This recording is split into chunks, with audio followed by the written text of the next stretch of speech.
మండలంలో కోదాడ కాలనీ అంబేద్కర్ జయంతి ఉత్సవాల్లో పాల్గొన్న తొండంగి మండలం ఎంపీపీ దడాల విజయబాబు ఈ రోజు అంబేద్కర్ దయ వల్లే దళితులు అనేక పదవుల్లో ఉండగలిగారని ఆయనే స్ఫూర్తి అని సందేశాన్ని అందజేశారు.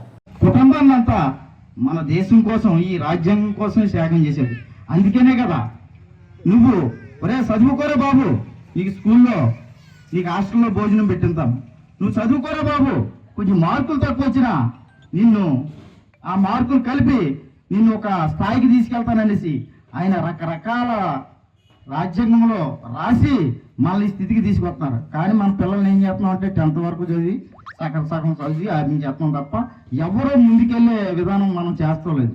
ఆ విధంగా కాకుండా ఎప్పుడన్నా సరే దేన్నన్నా జయించాలంటే ఆయన ఒకటే ఆలోచించుకున్నారు, చదువు బాగా చదువుకుంటేనే ఈ అగ్ర కులాలని నోరు మూయించగలను అన్న కాన్సెప్ట్ తోటి ఆయన బాగా చదువుకున్నాడు.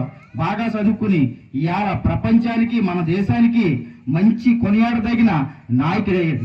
అలాంటి నాయకుడు మనం కలుగున్నందుకు మనం చాలా సంతోషం. అలాగే మనం కూడా ఒక ఐక్యతతో పార్టీలు అంటే ఉంటాయి, పార్టీలు కాదు, పార్టీల కంటే గొప్పవాడు అయినా, పార్టీలు అన్నిటికంటే గొప్పవాడు ఆయనే. ఈ పార్టీలు కూడా ఈ పదవులు కూడా మనకు వచ్చాయంటే ఒక అగ్రవర్ణాలతో మేము సమానంగా కూర్చున్నామంటే ఆయన రాసిన ఆ రోజు ఆయన పెన్నతో రాజ్యాంగంలో